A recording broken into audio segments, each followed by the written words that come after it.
Hey, my name is Derek Day. I'm in a band called Classless Act, and it features Griffin Tucker on the lead guitar, Chuck McKissick on the drums, Franco Gravante on lead bass guitar, and Dane Piper on rhythm guitar.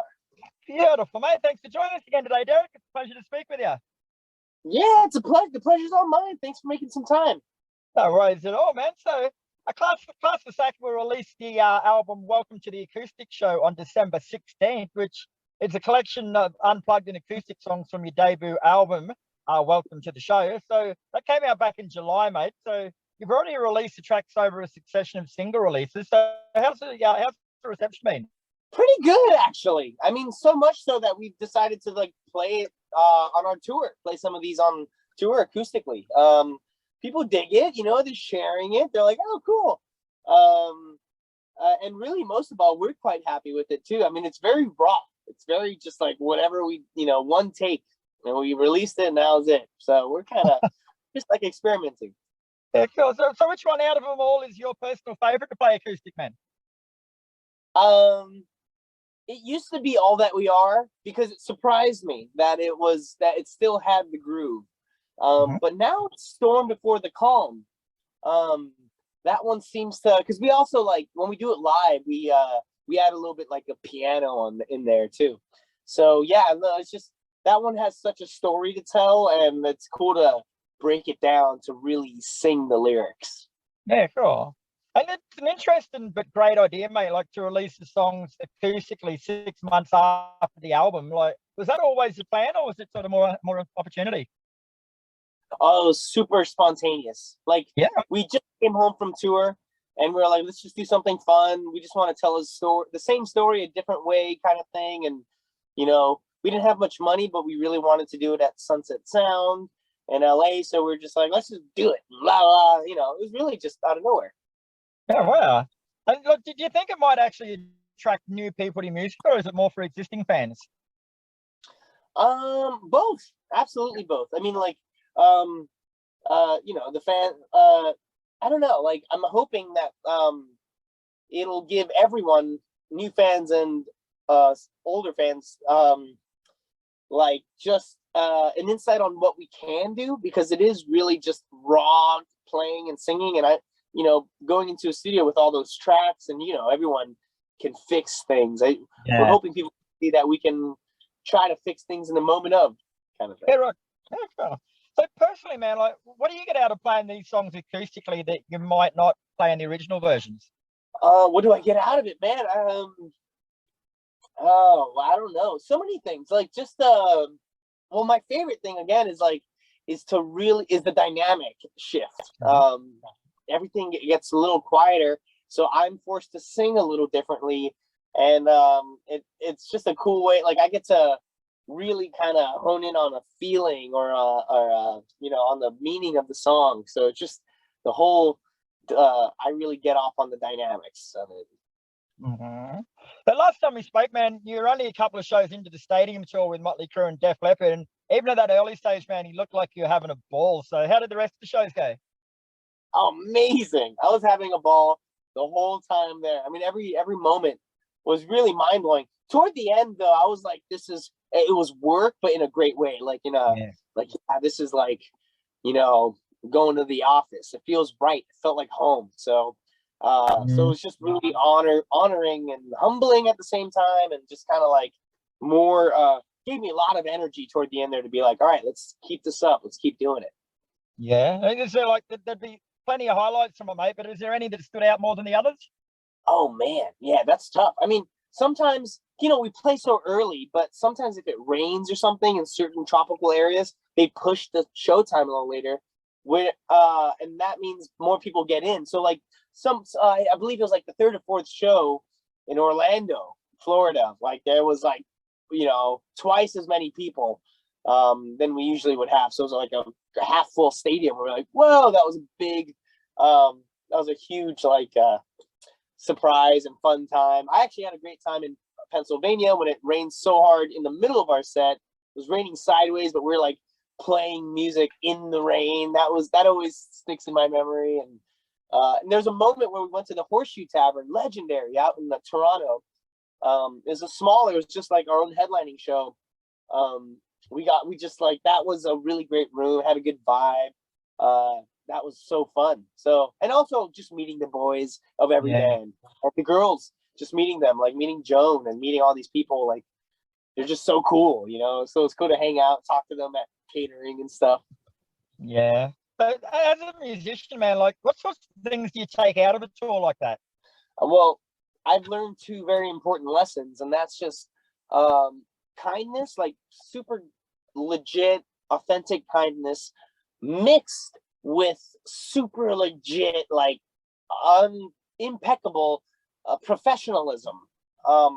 Mixed with that, those two things can create is a very dangerous weapon in a good way for you. Once you've mastered that, because that's what I would see, like, level-headedness, really kind people, cool, but so on the mark that's how they're able to put on this world tour, stadium tour, and it's like that's how it's done. So I've taken that thing with me. It's just be cool, but be on it. And the bands, the people backstage, it was really an eye-opening experience as far as how to elevate work ethic, I think. Cool. And you guys are also currently on your own headline tour that winds up on December 31st, mate. So you're going to take a bit of a break after that, bro? You've had a pretty big year. Yeah, I hope so. I haven't heard. I mean, I think we're going to at least be home for the new year. And most likely we're going to go right out, like probably mid-January, just go right out again, You don't look too upset about that? No, never. I mean, it's so fun. We're from California, so right now I'm in Baltimore, and it's cold. I'm not gonna lie. And so, other than that, though, it's super fun. I love touring. It's such a challenge. You got to stay healthy. You got to be, on your, you're traveling, and but you also got to be creative. So I love the challenge. It's never boring for me. Yeah, right. And you personally appeared at the Taylor Hawkins tribute concert at LA's Kia Forum back in September, man. So I can tell by the smile on your face already. I don't even have to ask. How good was it? Man, that was crazy. That was that was probably my favorite show of my life. And it was only 2 songs for me. But man, just getting to hang out with people and like all of my heroes backstage and just kind of meeting them, but also just going up there and doing the thing. And I can't even describe it, honestly. But that was another level up, kind of a lesson for me. You just kind of like, you got to be ready, you got to be prepared, and always kind of, I remember they called me up last minute. So, you got to be ready to drop it all to go do that sort of thing. So, yeah, it was just a cool little reminder to stay on it. Yeah, right. And you were personally recommended by Justin Hawkins from The Darkness, mate, and you were seconded by Miley Cyrus and Pink, bro. Like, how does it feel having that much respect from your peers, man, that they put you up for something like that? It's got to be a good feeling. Oh, it's a great feeling. And weirdly enough, it's humbling. Like, I don't think like, yeah, I'm the shit or I'm the coolest, right? I really think more like, damn, like I better prove him right. And I better, and even after it's done, like, it's like, man, I'm so happy to be around that circle. Like, I want to be called again and again if I can. So you just got to keep it up, keep boxing. Yeah, my girls just heard me say the name Miley Cyrus and Pink, and they want to know what they're like. Are they nice people? Yeah, they're so sweet. I didn't get to meet Pink. Was the only one. Pink and Alanis Morissette were the only 2 I didn't get to really meet. I talked to Miley for a second.